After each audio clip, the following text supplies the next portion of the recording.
YouTube, it's Zoe or Read by Zoe, and I was just on my computer, which you can probably see right here, and I discovered that tomorrow, which is February 20th, 2015, in Orlando, Florida, kind of sorta near where my family lives, there is going to be an Epic Reads book tour, book signing, author meetup thing for Red Queen, The Last Time We Say Goodbye, and My Heart and Other Black Holes, and I am going to attend the event, which I'm very excited. I've never actually met an author before, which is weird considering how much I love books and that I grew up in Orlando, which is kind of a larger city, but I've never met an author, and I'm going to vlog the entire experience. I will continue this vlog tomorrow when I'm skipping math and driving back to Orlando. Hello, it is February 20th, the day of the book signing, and I am now in my car in the parking garage. I am kind of out of breath because my dorm is like 50,000 miles away from the parking garage, but I'm just taking a little cool down and then I'm going to get on the road to Orlando. I'm really excited. I also, for the road, I have my audiobook. This is Harry Potter and the Chamber of Secrets.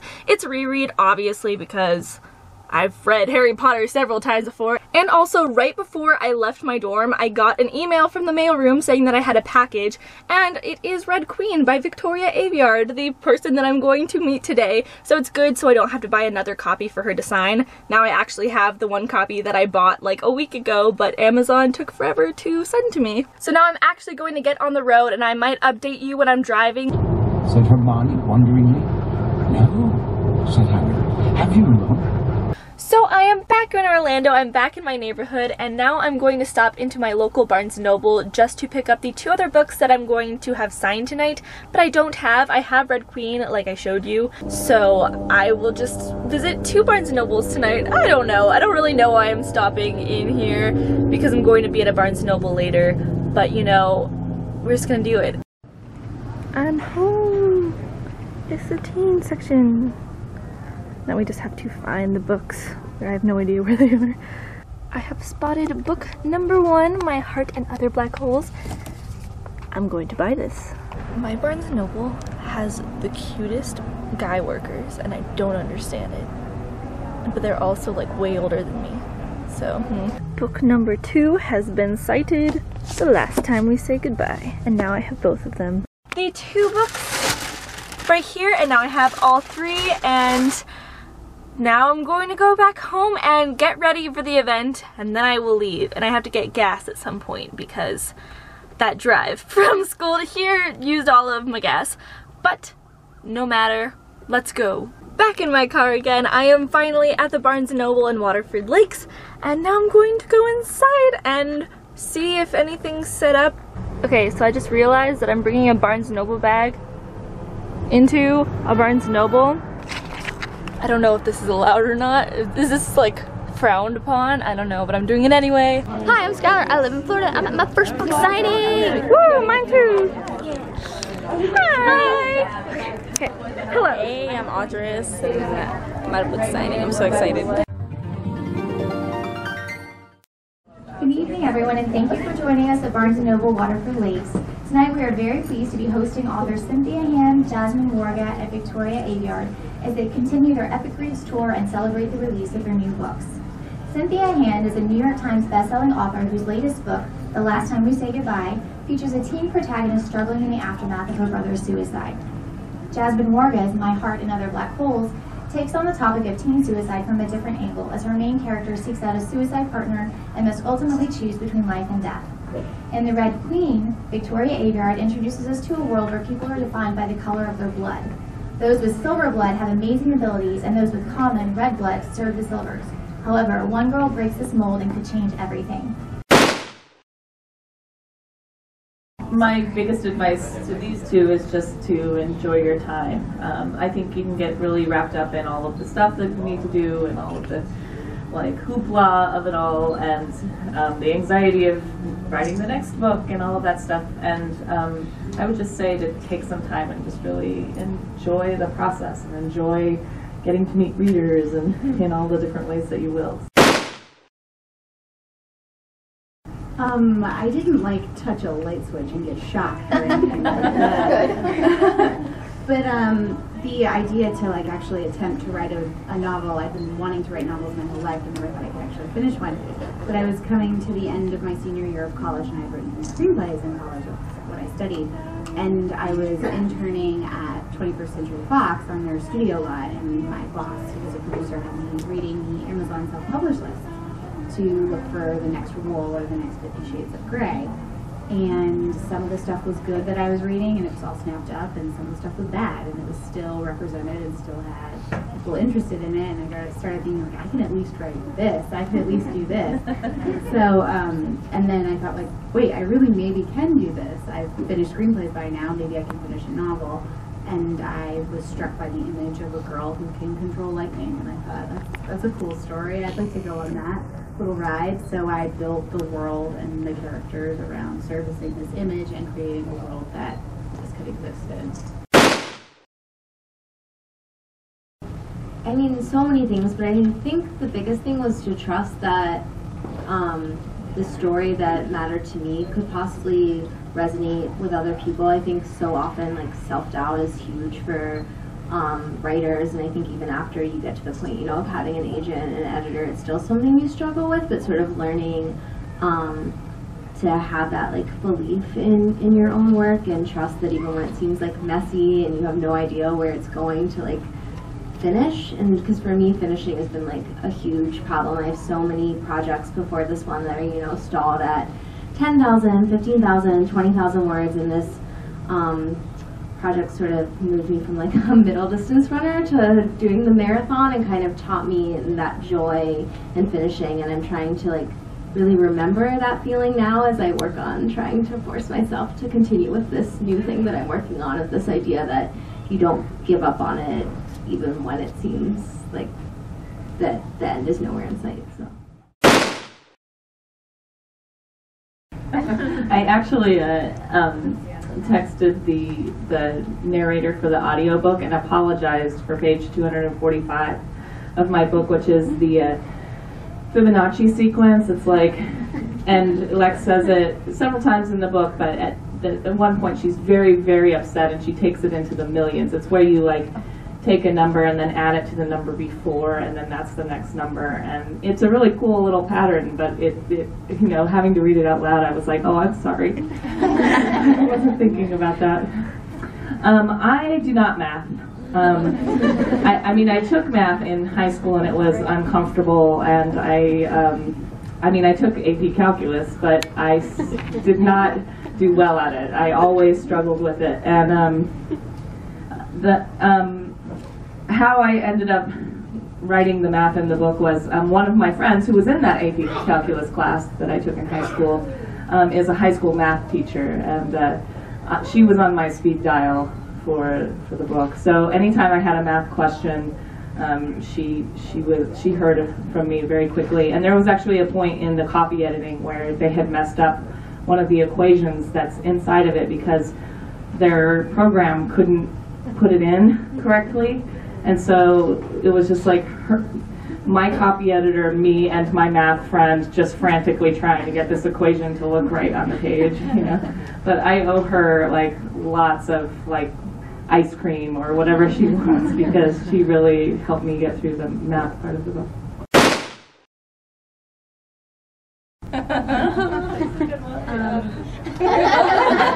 I just cannot wait to hear you answer this. I played sports in high school and all through, and not college, just basically all through school I played sports, and I'm a pretty dorky person, so I don't know where I kind of fall in the middle, I guess. I'm really into watching sports. I'm a huge Patriots fan. If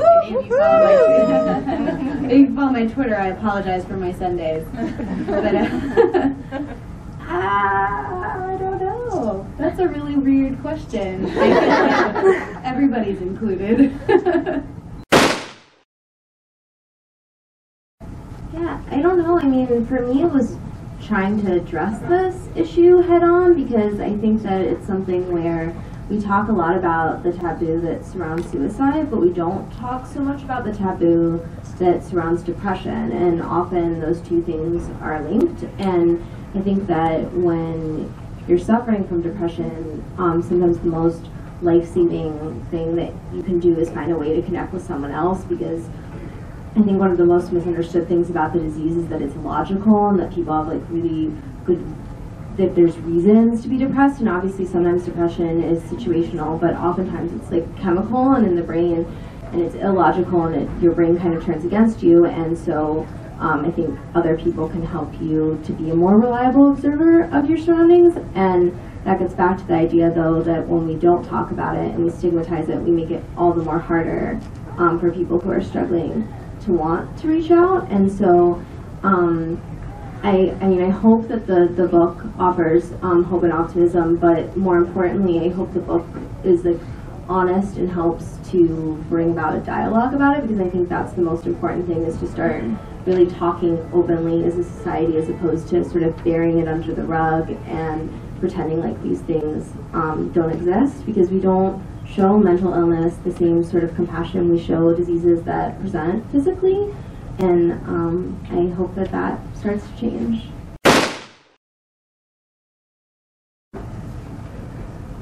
I always greatly enjoyed the line in The Last Time We Say Goodbye, where Lex actually says, "I am not a writer." As a writer, it was just really fun to have a character who really didn't think of herself as being a writer, and who really doesn't believe when she starts writing the journal that it's going to help her. Like, she just does not believe that, and she's just sort of being forced into it.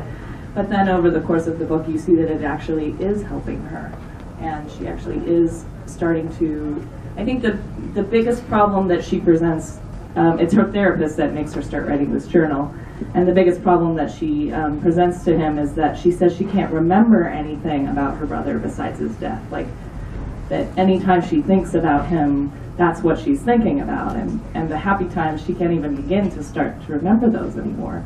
And you can see through the writing of the journal that she slowly comes to like get those things back, you know. And so I really like that part of it, and I'm a big believer in writing out things, you know, like getting them out that way. And in a large way, writing this book was that for me, you know, like it was me writing through the death of my own brother, which happened 15 years ago. But I think, you know, like most everything that I've written has had an undercurrent of that part of my life in it. But this was the first time that I actually decided to like write about it, you know, like write about that subject. And that was really difficult, but it was also really cathartic in its way.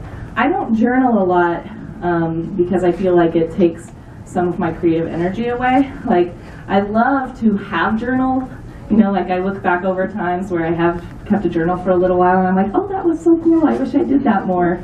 But if I sit down and journal, I put so much of my creative energy into it, it kind of saps me for the rest.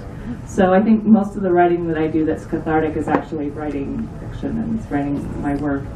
And with this book, I just had to find ways to, after I finished writing for the day, which was understandably like a heavy topic, and it was like heavier work day for me than writing the Unearthly series was for sure.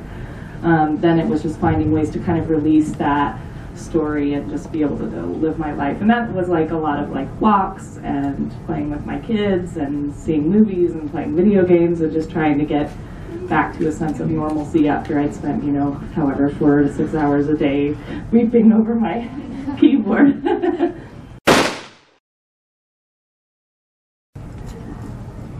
When I started writing, I didn't set out to say anything other than escape into this book for a couple of hours. But of course, I was graduating college with a film degree into a recession, and that was super scary. So a lot of that led into the book, a lot of this sort of feeling of helplessness that I had, that I was locked into, you know, my college loans, and I was going to be trapped in that forever. So that sort of wage slavery, I guess, kind of translated over, as well as the political climate of this country, where it feels a little bit like there are some people who are born into power and some people who never will be in power, and that kind of blew up a little bit in the book.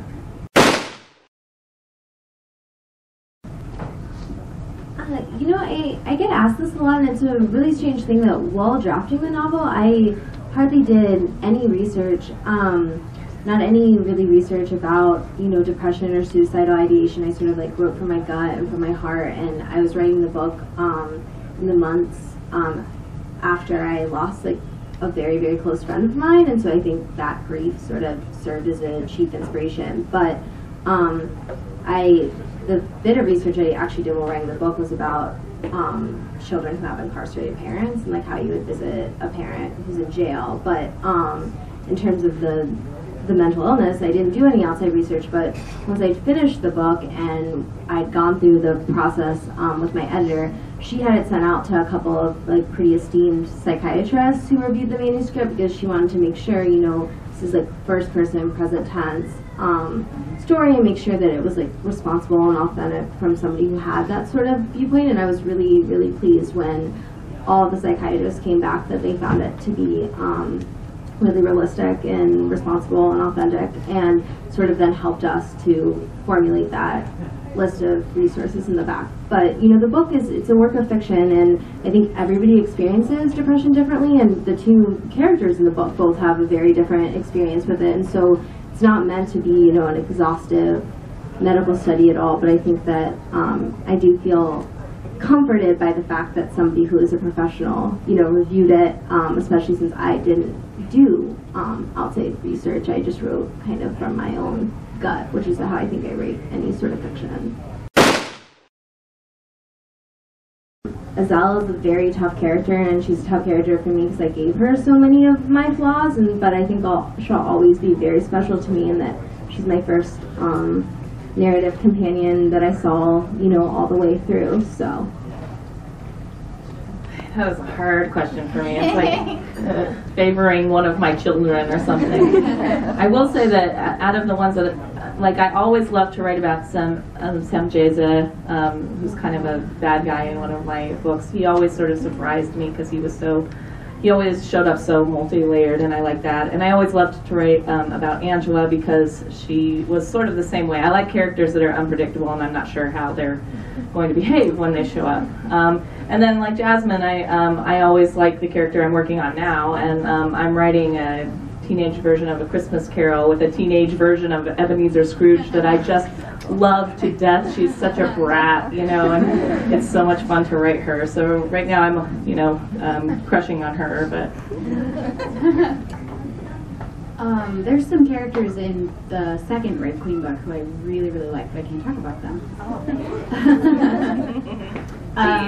Out of everything I've written, my most recent screenplay has a lot of Greek gods in it, and I really enjoyed writing Artemis because she's like the ultimate kick-ass female.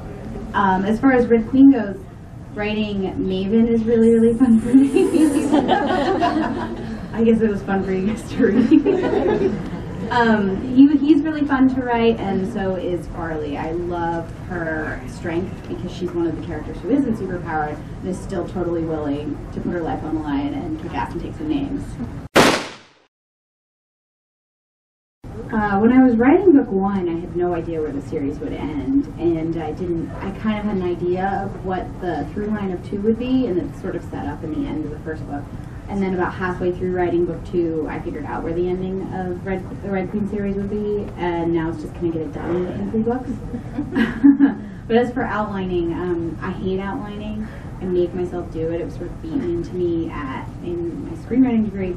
So I went into the first draft of Red Queen with like a 5 or 6 page outline, and the same for the second book. I always know what my first act is going to be, and I always know what my third act is going to be. And the second act is the bitch to write.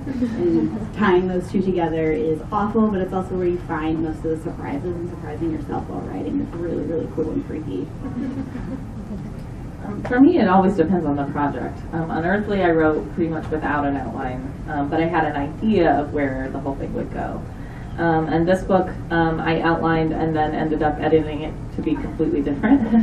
And the book I'm working on now, I've outlined, but you know, for me, it's just about what that project is like. Are you writing to sort of, do you know the story already, and then, or are you writing to figure it out?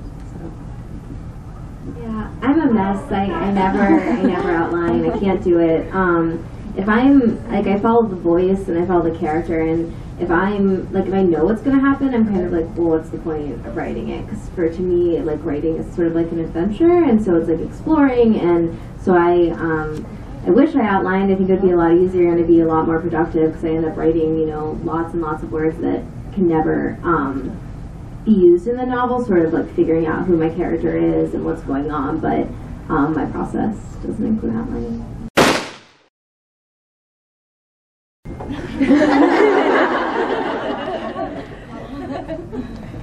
We'll let Cynthia go last so she can embarrass us all.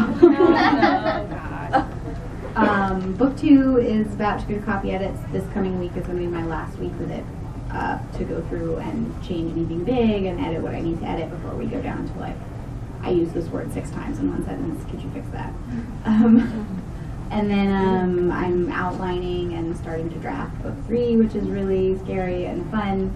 And I have another fantasy series that I have on the back burner that I'm playing with, and I have other screenplays that I'm playing with. Oh, yeah, Cynthia's is the longest because she was very productive. I'm working on, you know, the second book in my Harper contract, and the thing that I'm working on right now, and like fingers crossed that they approve it, is I sort of call it like my Almost Famous meets Fangirl project. So. The thing that's the next thing that comes out from me is a book that I wrote with my friends Jody Meadows and Brody Ashton, which is called My Lady Jane. The short pitch for My Lady Jane is that it's a teenage princess bride, and the longer pitch is that it's the story of the Lady Jane Grey. If you know anything about British history, you might have heard of this obscure, well, sort of obscure figure. She's a 16-year-old girl who was incredibly smart. She spoke like 8 languages. She was an avid reader. She was very passionate about the world. And then she ended up in an unfortunate arranged marriage, and then very quickly thereafter became the Queen of England for 9 days, and then she had her head chopped off. So it's a really fun tale, right? I always thought she got the wrong ending, you know? And so I had this idea that maybe we might rewrite her ending. And so it's the story of Lady Jane Grey as a comedy, and then instead of writing about all of the religious intricacies, because that story in history is very, has to do with a lot of the history of religion, we write about magic. So it's kind of a fantastical retelling of that story. And it has been so much fun to write. And it, especially after I finished this book, it was like the best thing to just laugh and laugh, because we just laughed the whole time writing it. And that'll be out in the summer of 2016. We're just about to get our first edit letter back from it. So we have a draft, but we're just about to start editing it. And then on my own, I'm working on the Christmas Carol book, which is really fun. That's been also really fun. I have a contemporary in the works to follow up this one. It's not a sequel to that one, but it's another contemporary, but that's going to take me a little while. And then I'm writing a nonfiction book about how to write a novel. It's sort of, I've been teaching at Pepperdine University creative writing for the past like 7 years, so it's me kind of giving you my novel writing class, and it's sort of like a personality test, you know, like figuring out the kind of writer you are and then forming a plan for how you would write a novel according to your personality. So that's, and then there's a, and then I'm writing a Christian novella for my Unearthly series.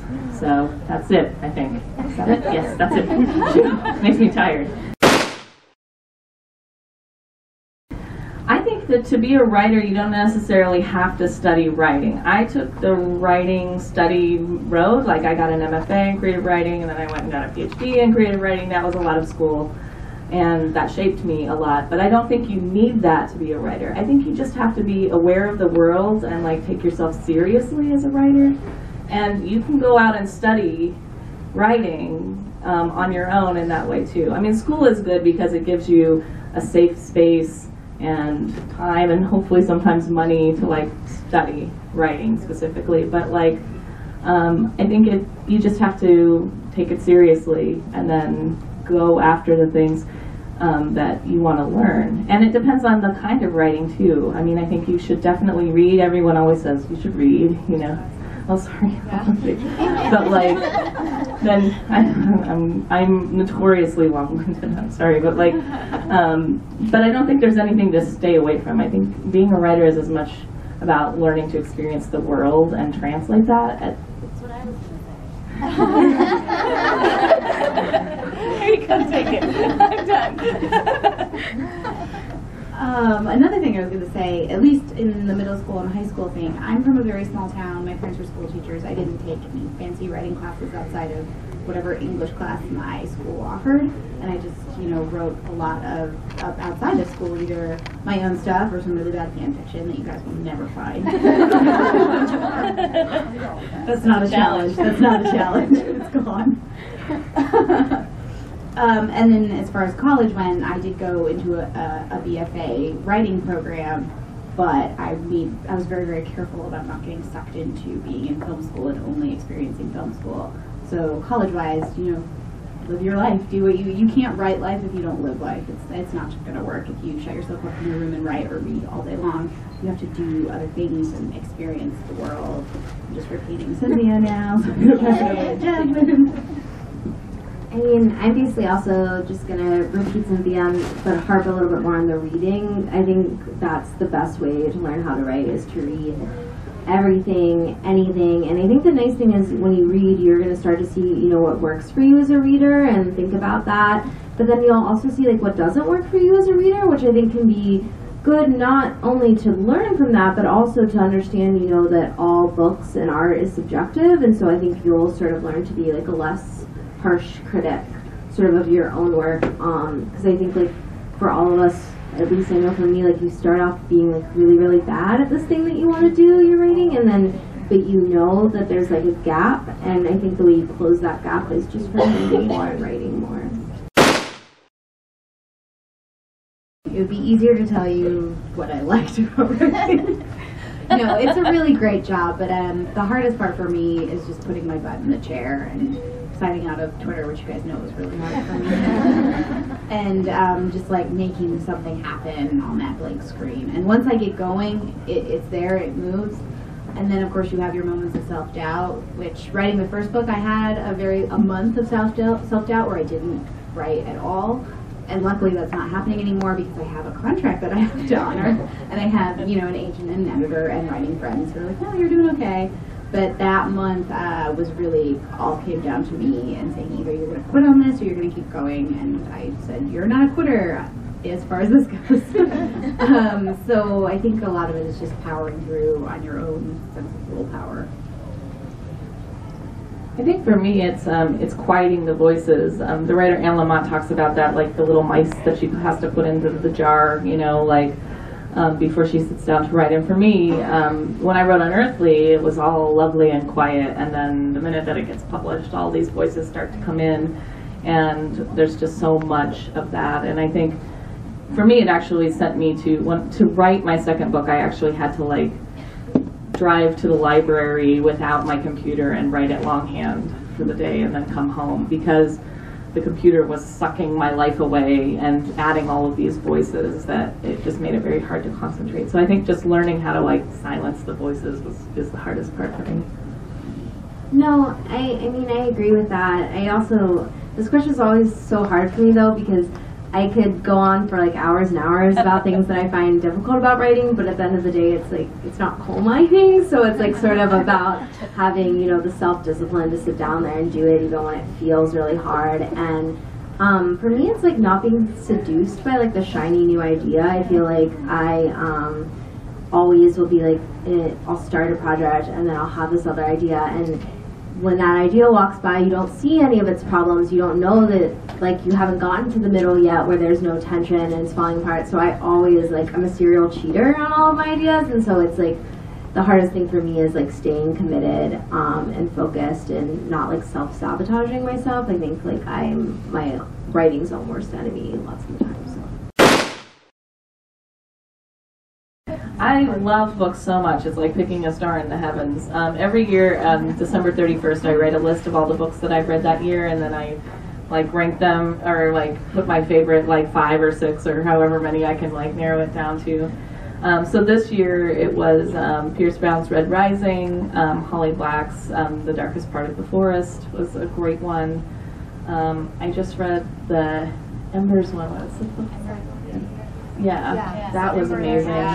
So That's great. I think the first book that I read that it made me really want to write beautiful prose is Harper Lee's To Kill a Mockingbird. So I always sort of come back to that, which is a really like standard author answer. I think that's inspired so many people. Just the beauty of the words themselves stuck out to me, and I think that was the first time that ever happened.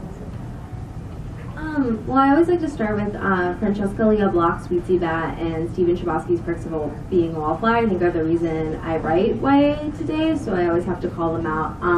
In terms of people who are working today in YA, like Jandy Nelson is my goddess. Like both of her books, I love them. And then like on the adult side, I really like Margaret Atwood and Gino Diaz and Kurt Vonnegut. And then I also read a lot of poetry, so like really inspired by like Frank O'Hara and Adrienne Rich. And then I second the comment about Selva's book, which comes out in April, and also there's this book coming out in June called More Happy Than Not, which is sort of like a YA take on Eternal Sunshine of the Spotless Mind, and it is brilliant. It had me absolutely, yeah, he is also an awesome person, but objectively speaking though, about the book, it had me bawling at 2 a.m. So look out for that one. I write stories because of movies, because before I could even read, that's what I was doing. So I have to shout out to Steven Spielberg and George Lucas. I am a crazy Star Wars, Indiana Jones, Jurassic Park, Jaws fan. And as far as authors go, I'm all about the acronyms. J.R.R. Tolkien, Lord of the Rings is my favorite book. This is some of my favorite movies. Those are what made me want to write big fantasy worlds. And then George R.R. Martin and The Song of Ice and Fire, those really influenced how I write my fantasy worlds. And J.K. Rowling and Harry Potter. I was 9 years old when I read the first one, and I was 17 when the last one came out, so that was my entire adolescence. And I am luckier than all of you guys because of it. And then I'm also a big Chronicles of Narnia fan, so C.S. Lewis. I need to get an acronym soon, hopefully. And as I'm going to plug Ember in the Ashes again, Sava Tahir's book is phenomenal. I hope you guys all get it. And the book is beautiful, and it's like great and entertaining, and it's gut-punching. It's awesome. If we're talking about the publication process, my favorite part is my editor. She's like wonderful. She's been such an advocate for me. She really, really understood the story. She like helped see, like she talked a lot with me about kind of where I wanted the book to go, and like encouraged me, I think, to be braver and dig deeper. And she's been really wonderful. I feel just like so grateful to work with her. I was so nervous when it all started, because you think like, you know, I'm from the Midwest, and I had this impression of what this like New York City editor was going to be like. Like I expected her to be like really like cold and really standoffish and very corporate. I would say that about my editor too. That's something I didn't expect when I came in, that you just form these close connections. But overall, with the writing, my favorite part is the surprises. You know, like that's always been my favorite part of writing, when the characters like have a life of their own and then they do something that you truly did not see coming. That's great. And then the publishing part is the connections that you get to make with other people. I feel like writing is a very lonely endeavor. It's just you in the little room with your little keyboard, or in the library with your notebook, you know, like, or whatever. But it's a very solitary thing. And publishing allows you to make connections with all sorts of people. It allows you to make connections with readers and bloggers and people who love books. That's so great to just make connections with that. And for me, it opened me up to a whole new group of friends. Like one thing I love about Harper is they really encourage the connections between their authors. And I've made such great friends with my fellow authors, and that has been so life-saving and wonderful for me. So like that's been my favorite part. Oh, should we hug? No. She's not huggy. This part's pretty okay. It's not bad having people ask for your signature. It's really weird, by the way. I guess my favorite part of writing is because you feel like you're sort of shouting into a void for 2 years, and then the book comes out and you get to see reactions to it. So for those of you who would tweet me or contact me as you're reading the book and live blogging it, that's really fun for me to watch you guys sort of devolve And then in terms of publishing, I'm always so surprised and just happily shocked by how genuine everybody is and how much they like their jobs and how much they want to help you and want to make your book and you a success, and how dedicated they are to your work and to making it the best that it can be. I love my editor, I love my agent. We call our agents our fairy godmothers because they're the ones who really sort of plucked us out of obscurity and made these dreams come true and gave us great shoes.